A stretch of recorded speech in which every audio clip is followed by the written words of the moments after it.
Okay, I think we're live now. Hi, everyone. My name is Becca Schaefer. I'm the program coordinator with Lane Arts Council, and joining me today is Kate Harnedy. I'm realizing our names aren't showing up on our images like they usually do, but that's okay. I'm Becca. This is Kate. We have easy names to remember. Take this down. So Kate Harnedy is a recipient of our 2021 Artist Grant, and she is doing some super cool photography techniques that we're going to talk more about in just a little bit. So first, I wanted to give a little bit of context about Livestream Happy Hour. So here at Lane Arts Council, we started this in response to the COVID-19 pandemic. So last March, March 2020,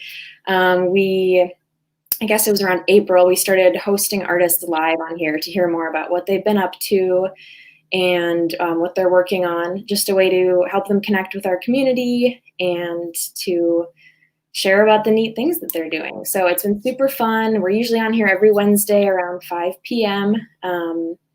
When we've talked to people from so many different artistic disciplines and all around Lane County. Kate here is a photographer, and she's joining us all the way from Deadwood, Oregon. So that's out Western Lane County. So grab a beverage and join us. It'll be a fun hour. Definitely post your questions in the chat. So if you're curious about anything that Kate is saying or want more information, if you just comment, I'll post one now. All right, post your questions here. If you're joining us on Facebook, that is. And actually, I think, yeah, there it is. So it's on, if you're on YouTube, you can also post your comments on YouTube and I'll see them right here. So we'll pull them up and make those part of the conversation. So without further ado, I will let Kate tell us a little bit about herself and give us her introduction and go ahead and tell us anything about your background, and we'd love to get to know you a little bit before we dive in. So I'm a photographer working in both digital and analog techniques.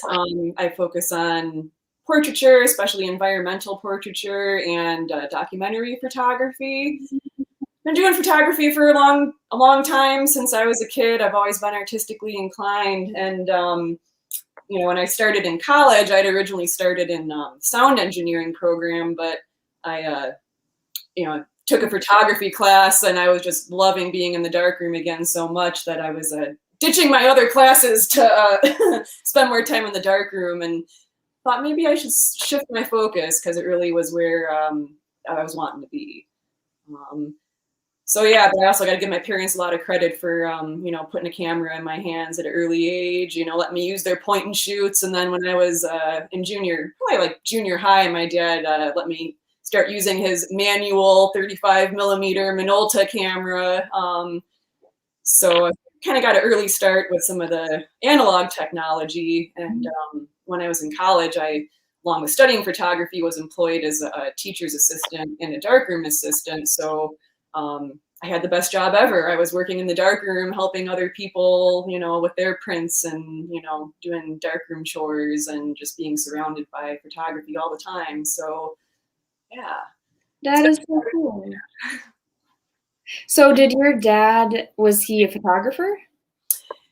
He wasn't a professional photographer, but he was into it enough to, experiment with some black and white film. I think he was having some fun with black and white film when we were kids, taking some pictures of us. So yeah. Very cool. So I have to ask, was the era of Polaroids, was that a part of any of the photography that you did? Well, as a kid, I remember, Polaroid was still pretty popular, excuse me, when I was a kid, and I loved getting my hands on, maybe my parents or my grandparents' Polaroid cameras, and I got my very own Polaroid camera when I was a kid, probably, about 10 or 11 years old, and then when I was in college, I did start using it more in professional applications because, I was doing a view camera class using a 4x5 large format camera, kind of like this one. And, when you're learning to process sheet film, the sheet film is really expensive. And so photographers, even in professional applications, would often do Polaroids as like a test shot because it was, less expensive than using the other film.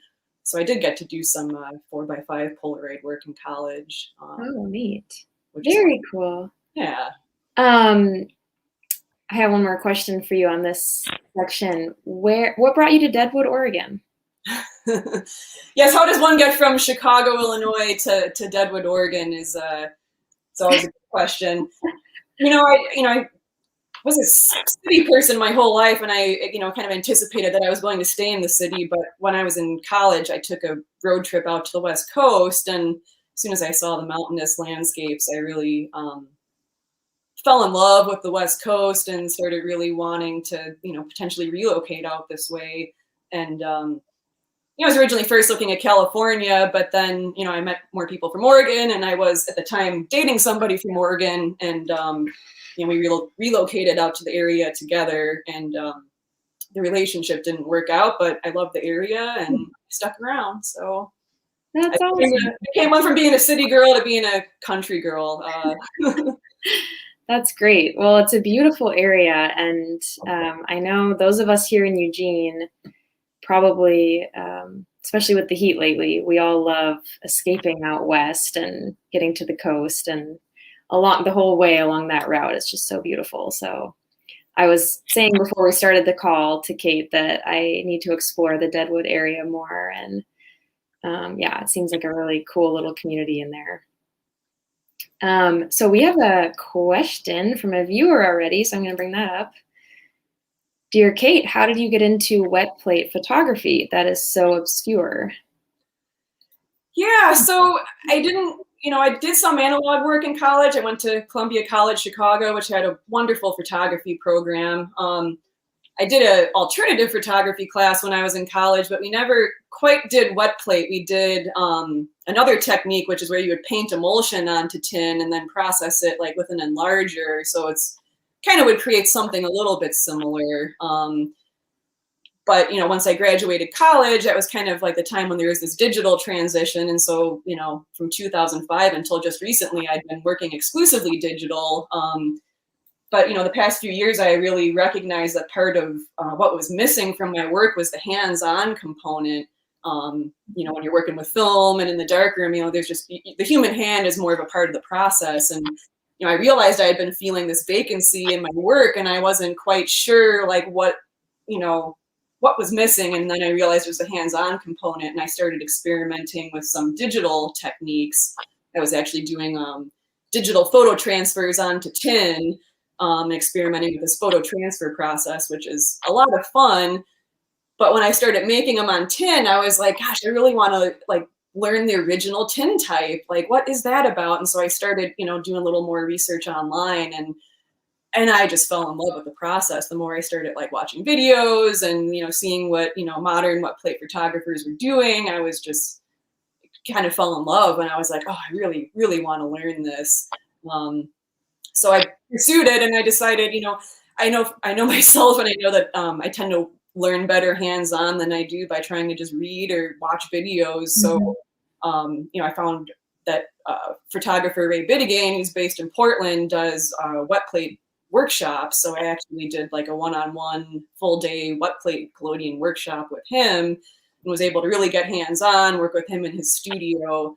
And so once I did it, I was hooked. The first image I made, seeing it come to life in the chemistry, it was just like, oh, this is what I've been missing. That sense of magic that comes from those old school processes, and especially just having my hands involved in it again.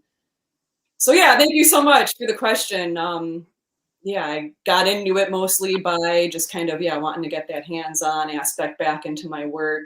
And then I was just really attracted to kind of going back to one of the oldest forms of photography too. I thought it would be a nice balance to the modern digital work. So. Very cool. And we're going to show a video soon here that shows that magic that Kate's talking about. It's really neat. And we were joking that it's, an iPhone video that's maybe not the best quality, but you can see the photo come to life in it. And it's really cool what a physical transformation it is and how you get to watch it in real time. So I totally get what you're saying there. And it's very different than just plugging in your digital camera to your computer and uploading the image and it's there. And I guess you clicked a button once, but very cool. Thank you so much for that question. So we kind of just answered this more specifically with the type of photography you're doing. I'm going to edit this question out loud a little bit. So because I'm really intrigued by your work in that it's mainly portrait photography that you do. Is that correct? That's sort of your focus is portrait photography, at least in this project.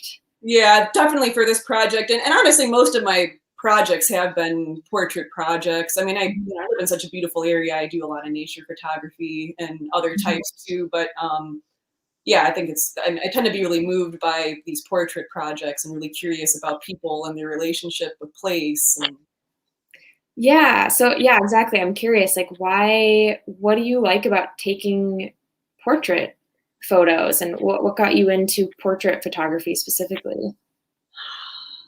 it's a good question. When I first started, I was really shy about approaching people. I was always very observant. And so I always liked watching people, and especially living in the city and when I was going to school downtown, I would just sit out in front of school on my lunch and just people watch. But I could be a little shy about approaching people. So, in some ways the camera became a tool for me to just reach out more, having a reason to get to know somebody. So that, I think that's been one motivation for working with people. When I started getting, I did some photography in my younger years, more experimental.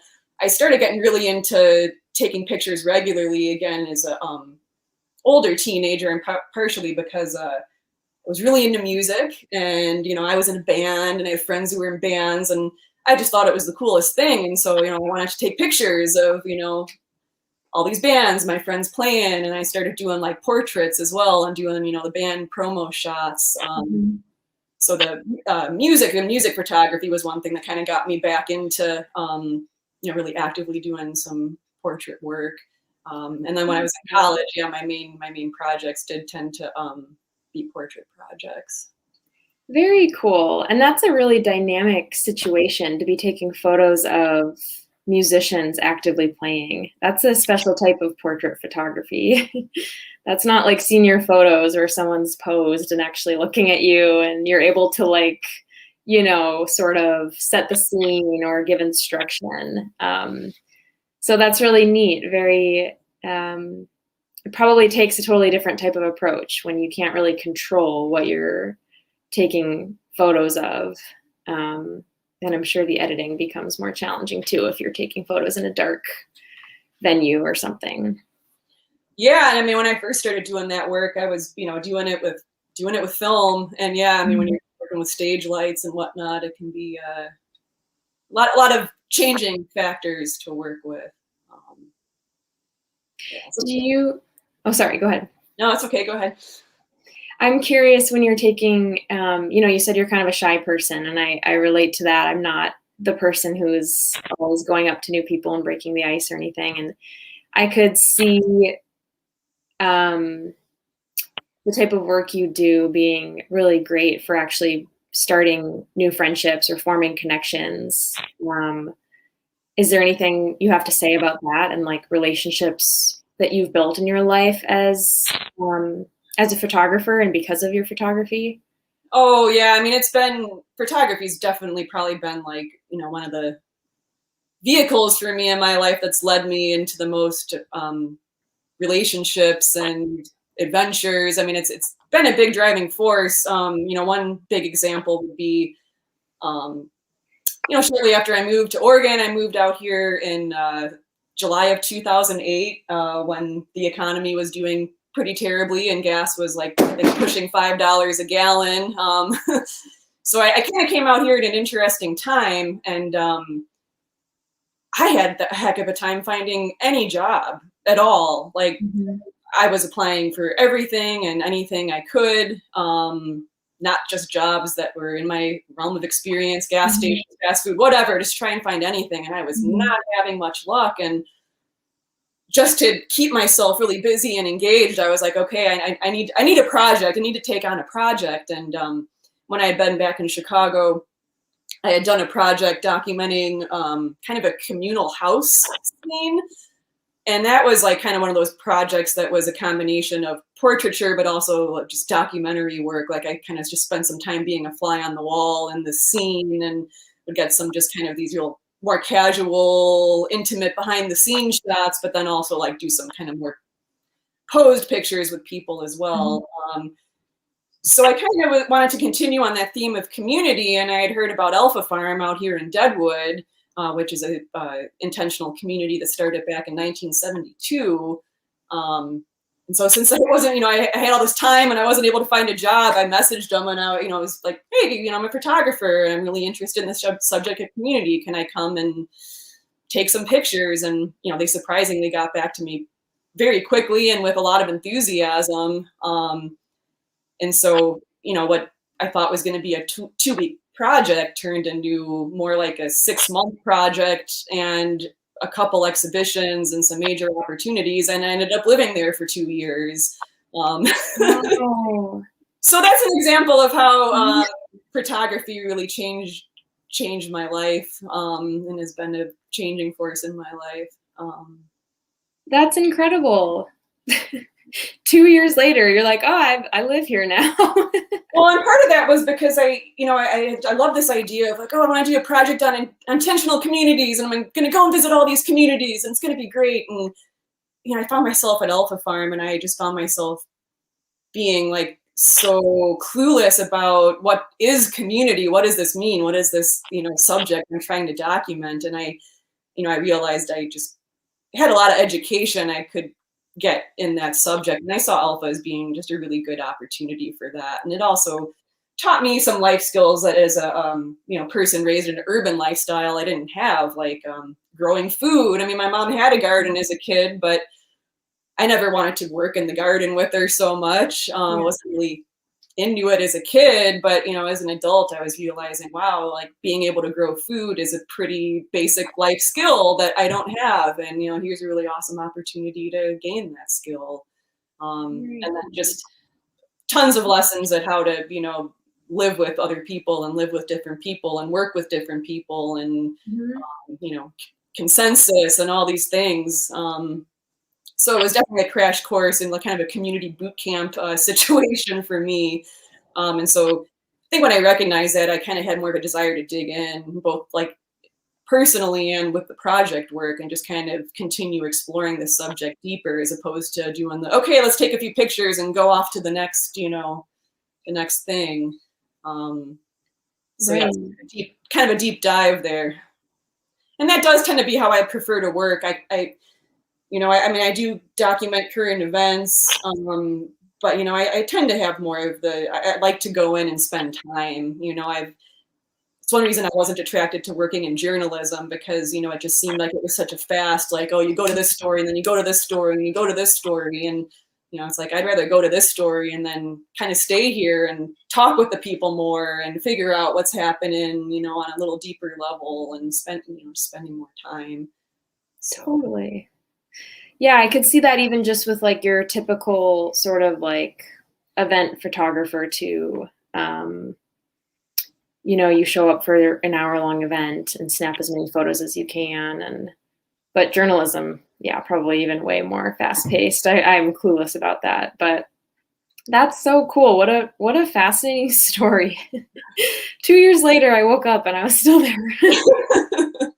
That's so great. Well, we have a few people adding questions in the chat. Thank you so much, Judd and Desiree. I have your second question we'll bring up later on. I'm going to bring one up from Jed right now. This is an interesting question, or Judd, sorry. Do digital tools figure into your process, or is it something you avoid?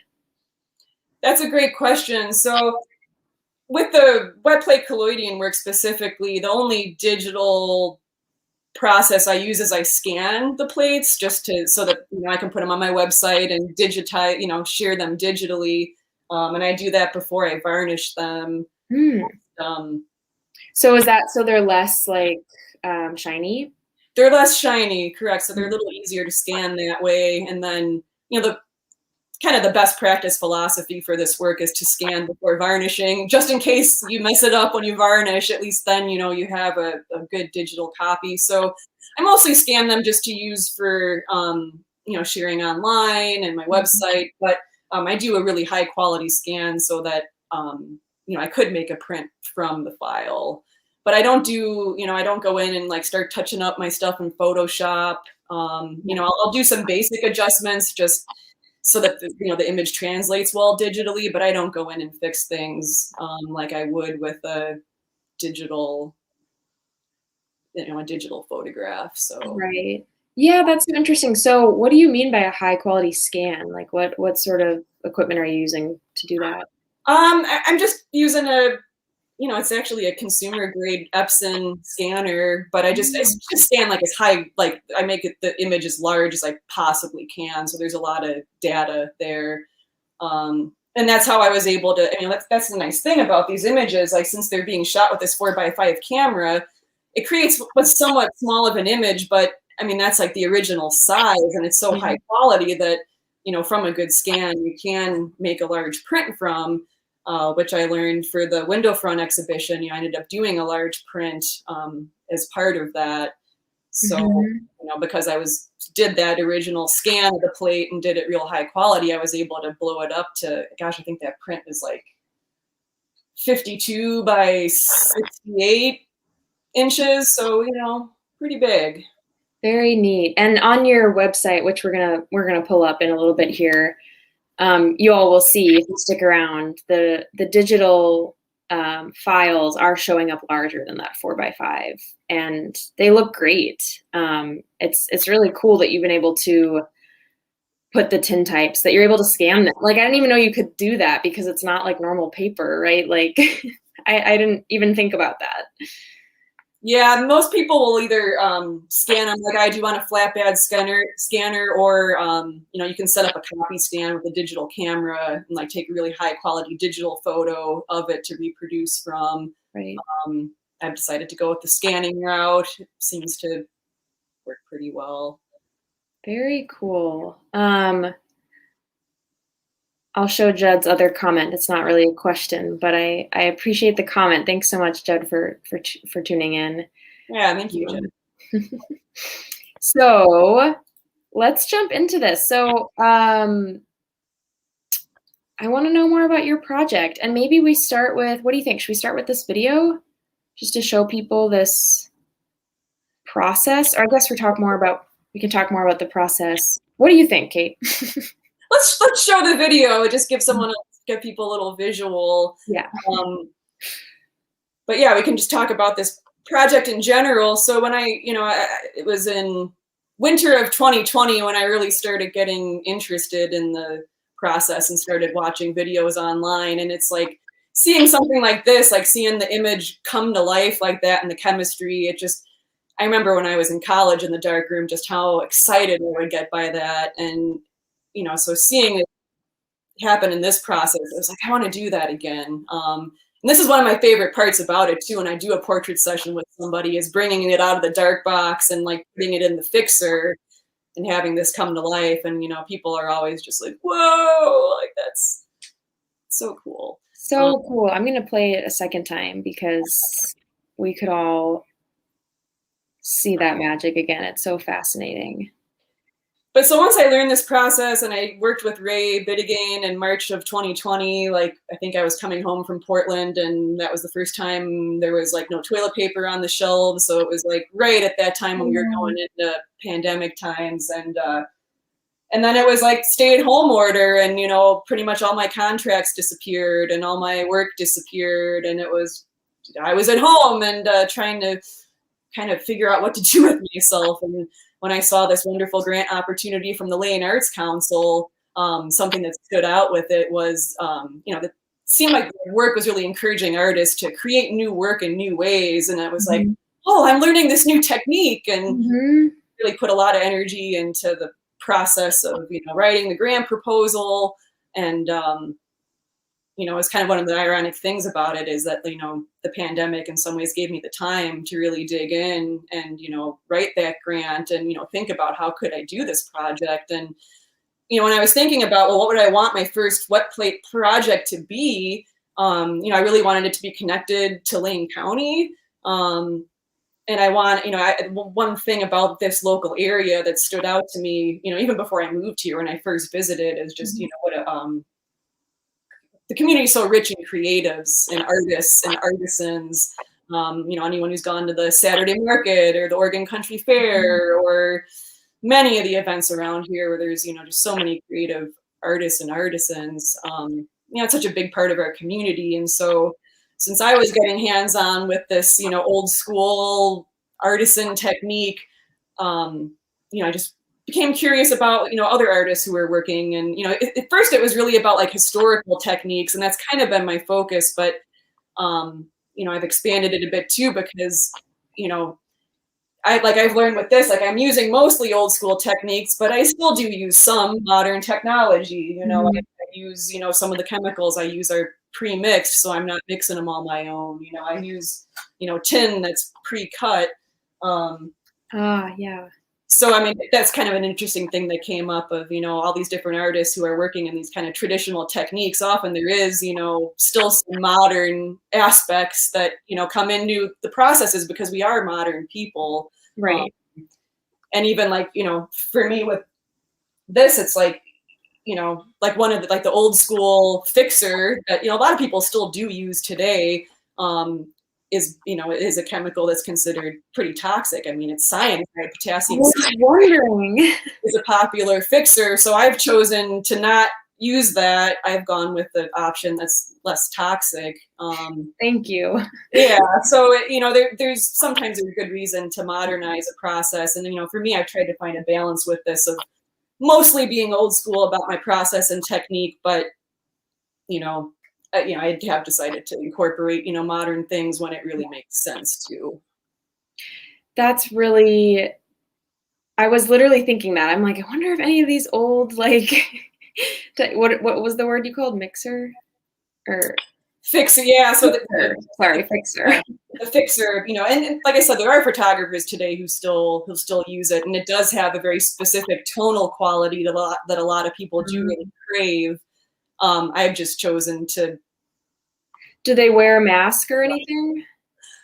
I especially when mixing that stuff, absolutely. Yeah, okay. I would have to. And I've decided to mostly go with pre-mixed chemicals. There are a couple of modern companies, modern wet platers who essentially are making the chemistry for those of us who don't want to, don't have the space or the ability or the desire to become a chemist and work with all of these, separate elements.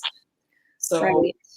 So for right now, I think as I continue on in this process, there's a chance I might start mixing some of my own stuff so that I can refine my formulas or make them a little specific. But, for where I'm at now, I'm trying to keep it simple because it's already a very complicated process. Yeah, it's amazing that you're keeping alive this traditional practice that's really old at this point, and not many people are doing it, at least. And anything I say might be wrong, so just jump in and say that's not true. But my understanding is that not many photographers are utilizing this process, and so it's amazing that you're keeping it alive and you're upholding some interesting traditions here while creating really cool work that we don't see images that look like this very often. And so that's so fascinating. But I hear what you're saying. It's if we have the information and the knowledge in 2021 that something's hazardous or that there's a quicker way to do something, that doesn't disrupt the tradition of that practice, then I think that's well informed and a really smart way to go about it. And then you're able to produce more of it more efficiently, and we get to see more of your beautiful work, and you don't get sick during the process or anything like that. And so that's really cool to be able to find that balance that works for you between, using what you have today while still utilizing such a interesting older art form. Yeah, and there are some, you're right. There's not a lot of photographers who are doing this. I mean, there has been a bit of a modern resurgence of wet plate collodion photography, but it's still, I mean, there's still probably only maybe a couple thousand people around the world who are actively doing this process. And some of them are real traditionalists, like John Coffer. He's kind of credited as being one of the people who's really brought, wet plate into, modern times. He was traveling the country in a horse and buggy. He has a camp out at his farm in New York where, I mean, I believe he still does letter correspondence, like doesn't do email. So, and he's a hardcore traditionalist with like a lot of his processes, which I totally respect. And there's a lot of value to that. But, just where I'm at with my budget and space and everything. Oh, sure, yeah. I've, simplified a little more. So tell us about this huge camera that's been sitting there. We've all probably just been staring at it. It's so neat. So this is it's a Birkin James 4x5 view camera, sometimes also called a field camera. So, cameras like this, it creates a negative that's the same size as the back. So this is the back of it, and what happens is the image, will show up on the glass upside down and backwards. And, I'll use this little photographer's loop and, getting really close. That's how I focus, super precisely. But essentially, how a view camera works is it creates a negative that's the same size as a camera. So this is 4x5. You can see this plate is like pretty much the same size. Yeah. There's also 5x7 and 8x10 and even, as large as, 20x24 cameras. Wow, that must be huge. Yeah, there are some big ones. But yeah, this type of camera, people also use with film. It's not exclusive to wet plate, but, it's a good camera for wet plate for a couple of reasons. I at first thought I might go a little bit larger just to get, a larger original, but a lot of for cost and same thing for space and stuff. I decided just to start with 4x5 and work with that. And the lens I'm using on this camera is an antique brass lens. It's not a Petzval lens, which is like the, expensive, highly coveted lens of that area, but it's a very similar style. And it's actually a Magic Lantern lens. Magic Lantern was like one of the first projectors made back in started making them in the late 1800s and early 1900s. And the reason I decided to use this type of lens is because these antique lenses don't have UV coating, and the collodion process is only sensitive to UV light. So modern lens, those modern lenses that have that UV coating actually kind of inhibit the process a bit. It means longer exposure times.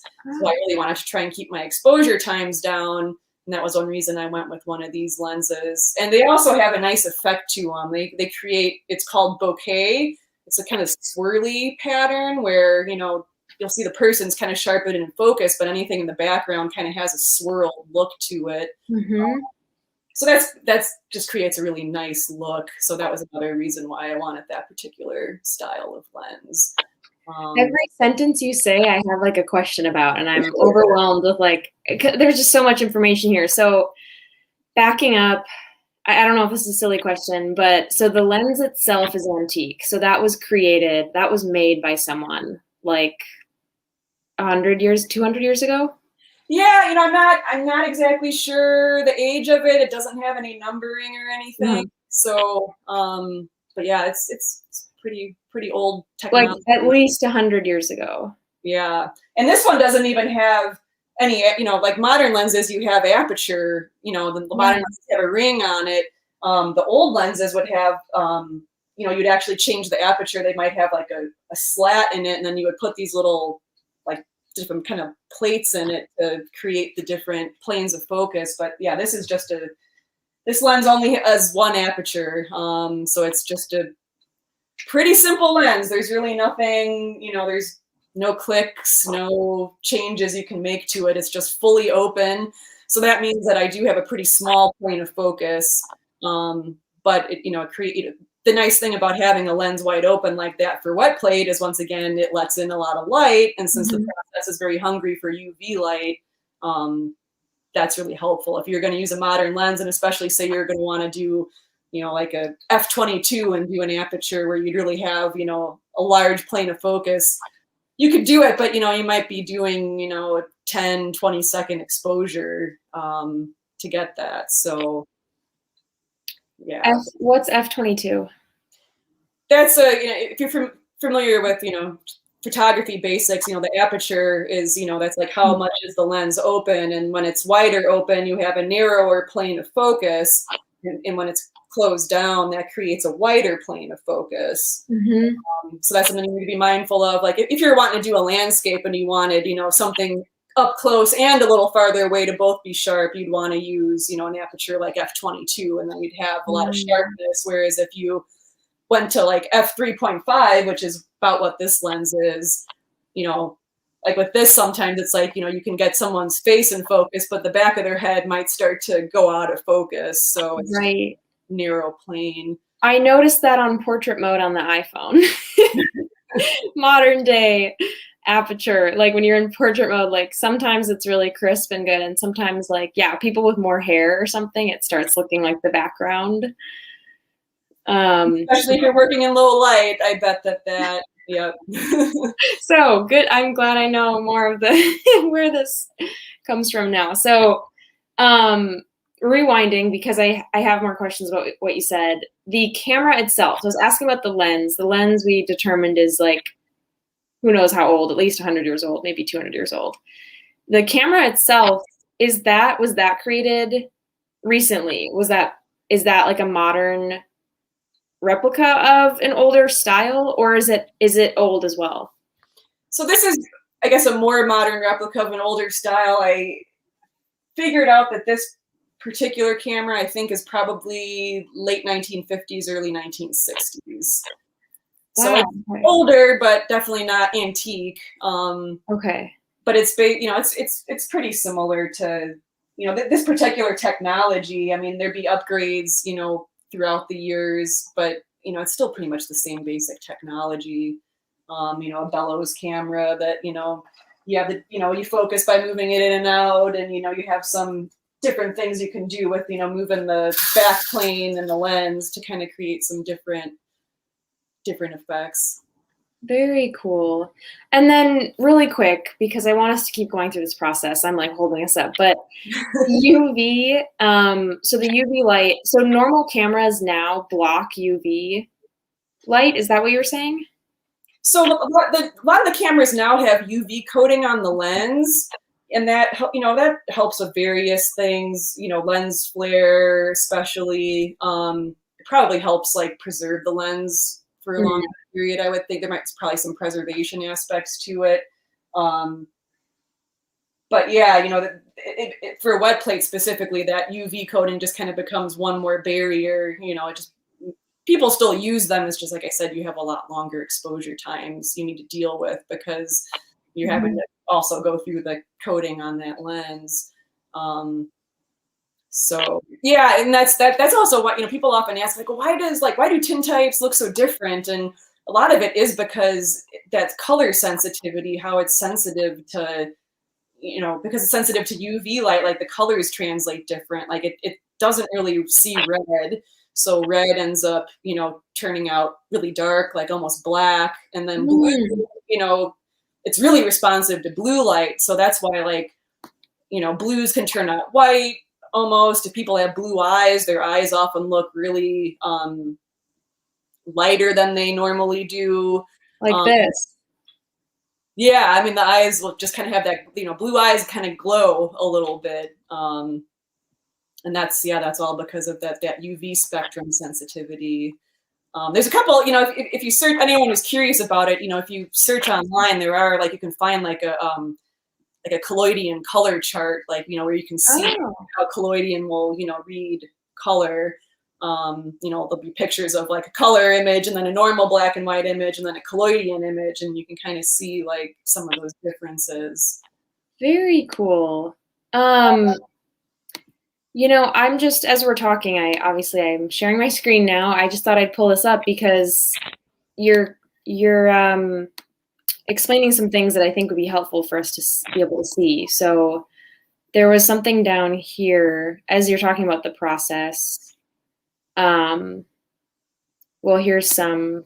It looks like these are digital photos of the wet plate collodion process. Mm-hmm. So is this your dark room right here? Yes, that's that's my traveling dark room, which Nice. this is another way I'm kind of incorporating more modern technology. You know, people would work out of various tents or wood boxes with, you know, cloths back in the day. And, you know, I was looking at various dark box techniques, and I ended up going with one of these garden propagation tents for people who are wanting to grow plants indoors because, you know, for one, they're already mostly light proof. They're also very lightweight, so, you know, kind of portable and easy to bring around. So that's why I decided to go with that. It was you know, it was an affordable, lightweight, portable option. I know I put an extra cloth over it just because some of the seams on it will still let light in. But it gives me a good amount of space to work, and so I just, you know, you can kind of see from the photo that I have it up on a table, and then what I do is I just kind of stand in it, and then I'll take that cloth, that dark cloth, and I'll just kind of go under it, and I'll wrap it around my waist really tight and make sure no light's coming in, and then that gives me, you know, enough room to kind of work. It's about 3 feet deep, so I have, you know, a little bit of space to do all the processing in there with, and I have a, you know, just a little safe red light that I use because, you know, that's the nice thing is it doesn't really see the red color spectrum. You know, you can put on a red light and then you can work with the red light, which makes it a lot easier to see what you're doing. Right, yeah. So this looks like did I read that you're in Cottage Grove in these photos? Yes, yes. Bear's shop is in Cottage Grove, so we just, you know, went outside and we were working just around the corner from his shop. So you're like downtown and you've got this like big thing that you enclose yourself in to process the photos. Do people question you? Are they like, what on earth is what's happening over there? Oh yeah, we had a couple curious passersby. You know, there's a woman who came over and was like, "What are you doing?" And I shared a little bit with her. And I mean, she actually snapped that picture. You know, there's a picture of me from that day where I'm standing there with my camera. She actually Yeah. emailed it to me, and then, you know, yeah, there's a couple other cars of people who like drove up and they're like, "What are you doing?" And definitely people get curious when they see the big camera in this dark room. They want to know what's happening. This photo, right? Yeah, that was from Oh, that's great. a curious passerby that day. That's perfect. Well, she served her purpose. There you go. So going back to this portrait of Bear, I noticed his shirt, and you kind of alluded to this earlier that sorry, as I like give everyone motion sickness with how fast I'm scrolling. It looks like the image mirrors itself. So like the tintype that you end up getting is mirrored. Is that correct? Yeah, and so that kind of the reason that happens is, you know, people are used to seeing obviously an image that would, you know, have the text going the proper way. But the reason that people usually see that is because, you know, that's just, you know, how it works in camera. But when you're making a positive like this, because most people are working from a negative, you know, your camera is creating a negative, and so that's why you know, when that negative is backwards, you know, that's why, you know, it translates like that. But since this is a positive, you know, you're getting that mirror image instead of, you know, how we would usually see something. So just a little bit more about the process too. You know, wet plate collodion is traditionally done on either metal or glass. Metal's often called tintypes. Glass is referred to as ambrotypes. And so if you did the same exact process on glass, it would actually create a negative that you could then print from. And if you printed from that negative, then, you know, you'd have the image looking, you know, it wouldn't be a mirror image. It would just be like, you know, the text would read normally.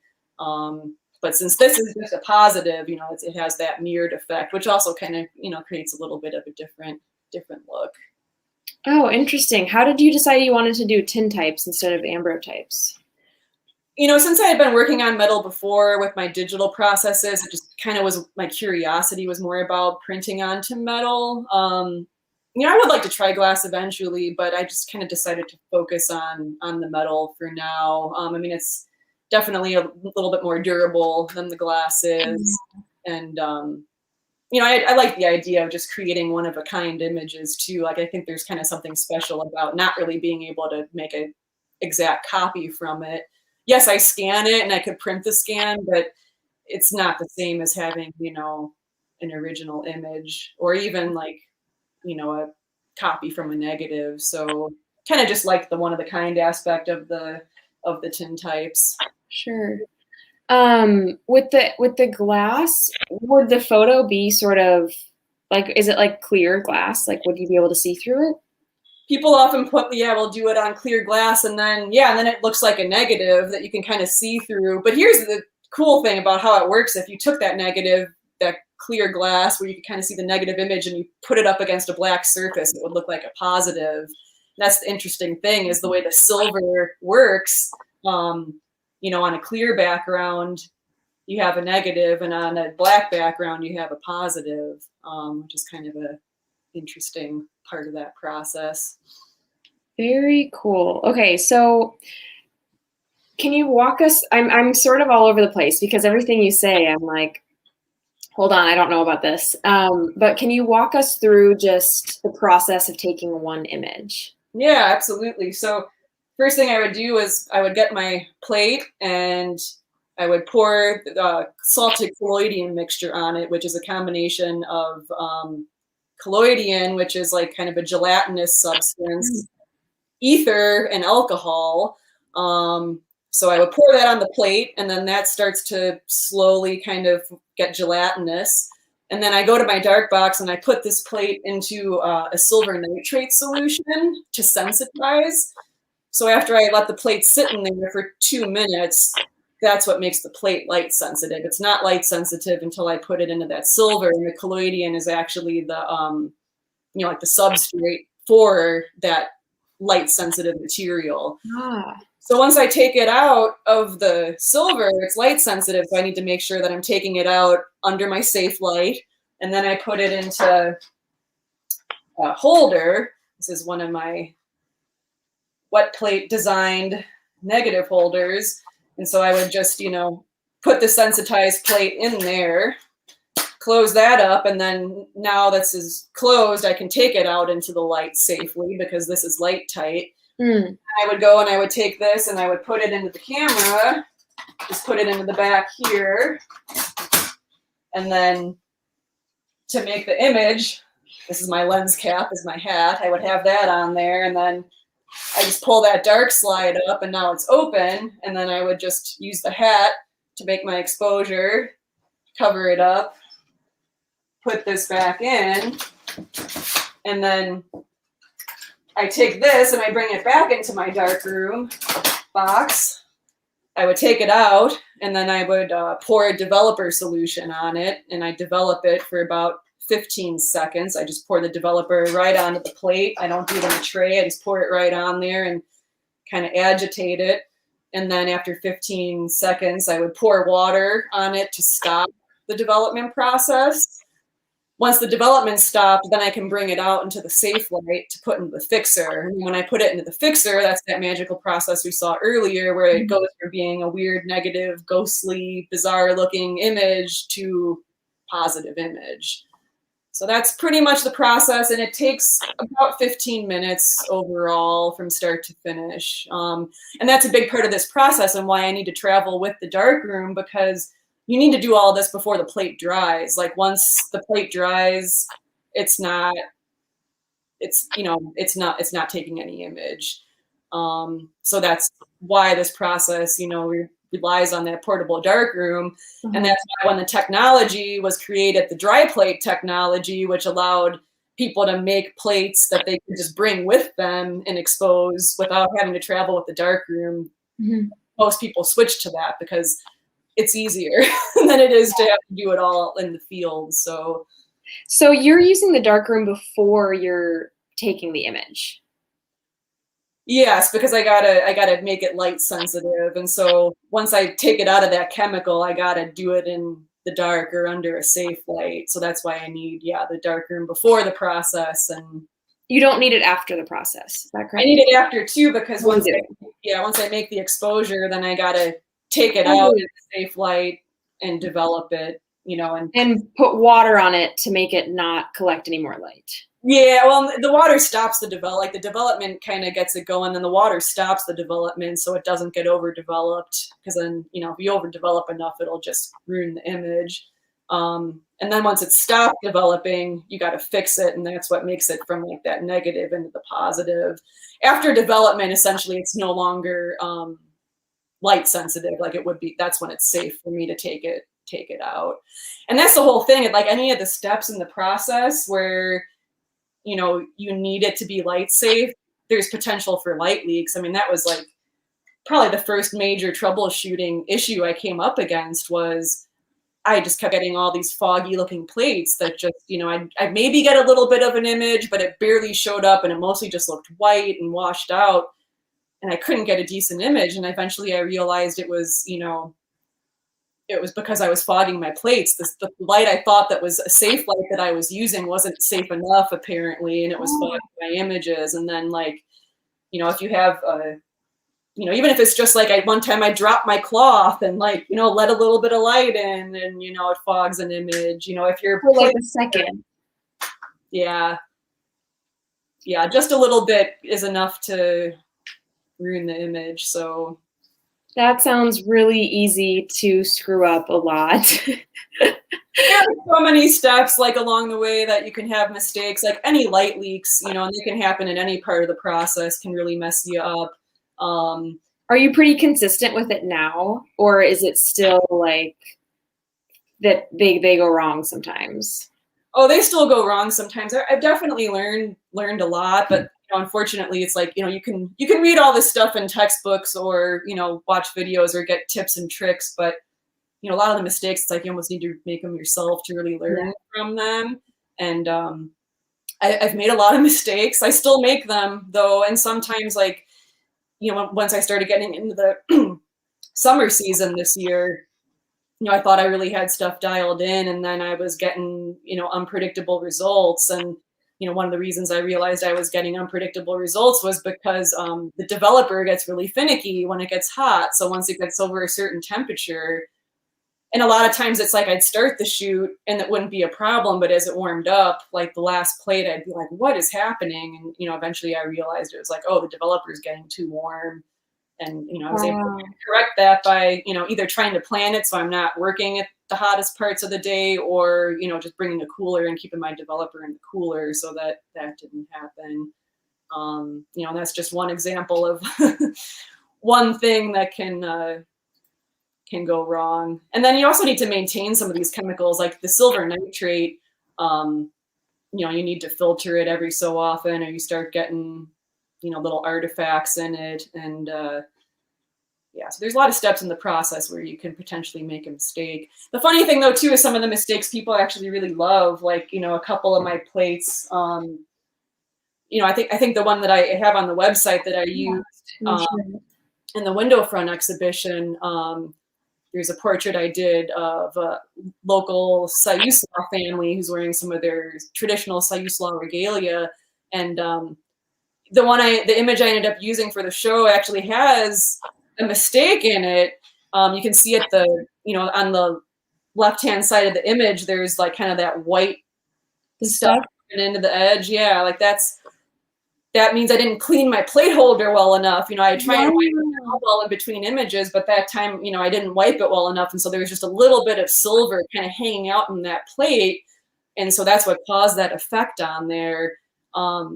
It looks amazing though. I mean, it's lucky it's on the edge, right?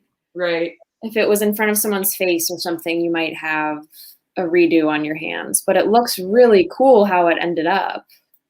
So that's something that's a common thing, if you don't like meticulously dry your plate when you're doing all these things in the field, there's been a time or two where I've just forgotten to wipe my plate holder down, and then, oh shoot, I got more of this stuff. But sometimes it just, is an effect that people respond to. And I think I think it once again comes back to like, you see the human hand involved, and even if it's a mistake, I think people even like seeing mistakes, because it's like with digital photography, you know, everything is put, you know, everyone uses Photoshop, people don't have blemishes, everything is tweaked so that the lighting and the color are perfect. And this is not that at all. And so I think that like people sometimes get excited by seeing that. Now, granted, most like serious plate photographers would say, you know, you still should try to not make the mistakes, you know, and I definitely aim for quality and to make as clean of a plate as I can. And I've also made some plates that have mistakes in them that I absolutely love and I'm very happy to show and share, because it's just kind of part of the process. It's imperfections are what make it so exciting. Right. It's raw and organic and like so, I mean, I would not have the patience for this. Based on what you're saying, it sounds like, and this is a question that came up. I have so many more questions about this process, but we're kind of getting low on time, so I should really cut myself off. Another one of the questions that Desiree asked was, what have you learned about yourself through your photography? And I want to let you answer this, but I will say up front that I don't know if you are naturally patient and,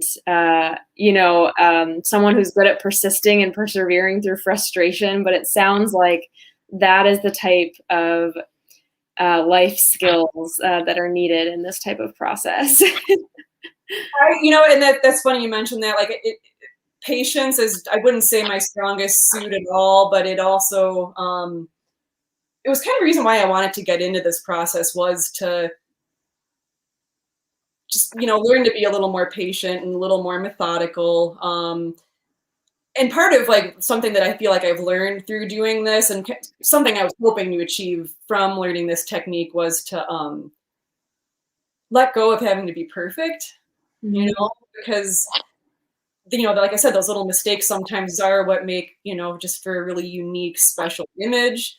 And it's just not the goal I had with this work. It's not perfection. It's like just, doing, but quality. I'm striving for quality, but like letting go of perfection through this process. I think I also have definitely learned some perseverance doing this, because it is hard. I mean, what you have to go through to make one picture. I mean, there are moments when you're like, God, it'd be so easy just to like grab my digital camera and like, even just to move this when it's on a tripod, just even moving it around. I mean, everything takes longer. But I felt like I needed that for myself. It was just like, I needed something to slow me down a little bit,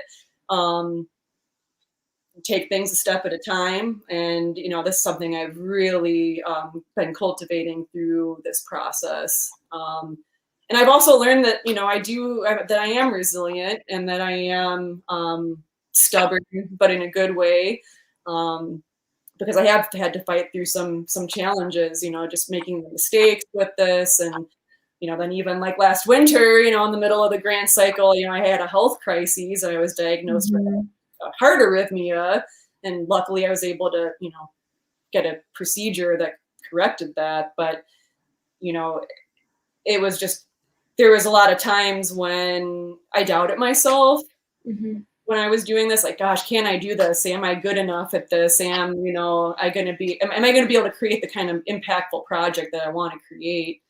But I feel like I can honestly say yes, that, I'm really happy with this work, even though I can look at these plates and be like, oh, well, that's slightly overexposed, and the development was like a little this and that and that. Like, most people don't care about that. Yes. They're responding to the images, to the people, to, the process, and to the magic of it all. So yes, definitely.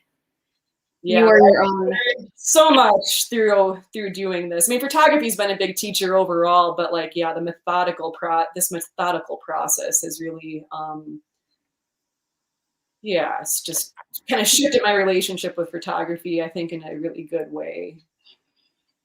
That's amazing. And I really like what you're saying about perfectionism. It sounds like the type of realization that I think we all need to have over and over again throughout our lives. Any creator, any anyone who's producing anything, it's so easy to get stuck in that headspace of, I can't put this work out there until it's perfect, or I'm a failure if it's not perfect, or whatever your narrative is. But it's so important to share this work, and you're always going to be your own biggest critic. And we're all looking at this.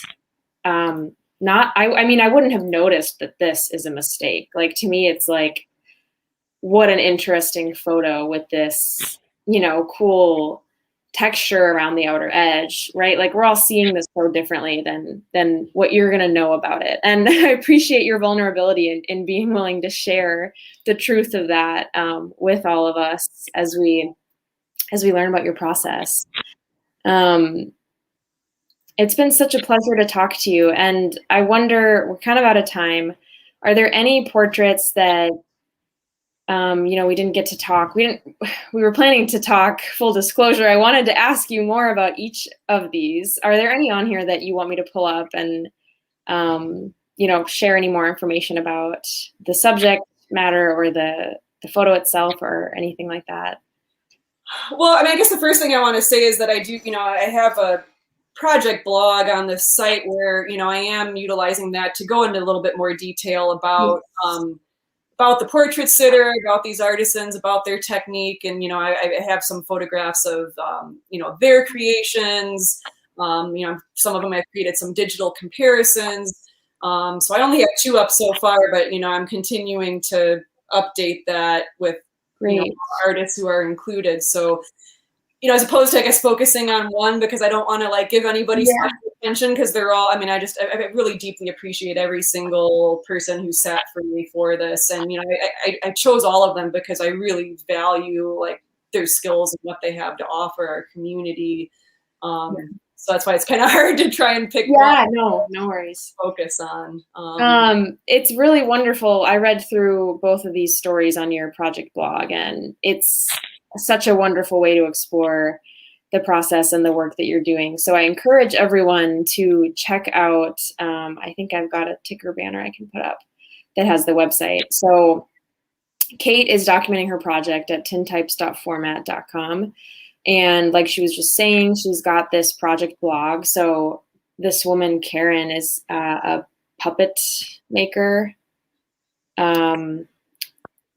And it's very fascinating to read about what she's working on as an artist in our county, and then learning about Bear as well and his work at Bear Iron Metal Fabricator. It's just wonderful that you're documenting this information and sharing images like this. I've been very fascinated to follow your story. So I encourage folks to check out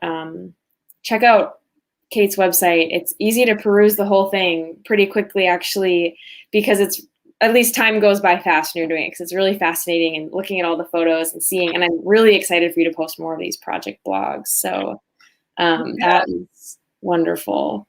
Yeah, and this project's still in development, so I am continuing to work with additional artists. So I plan to continue through the fall and beyond to add to this website, add to this project. And so yeah, if you're interested, keep checking in with me, and I'll keep making content. Good. And social media, you're at Kate H Photo. Yep, you can find me both on Facebook and Instagram at Kate H Photo. And I'm going to be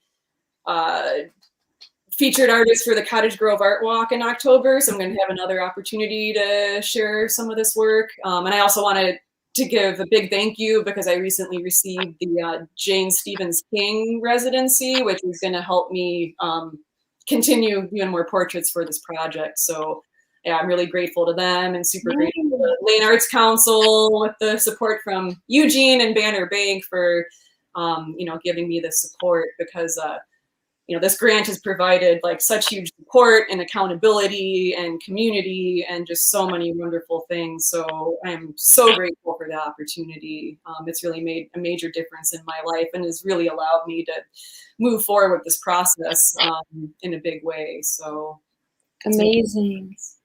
And it's still on display in downtown Eugene. Yes, through September 6th at 856 Willamette Street.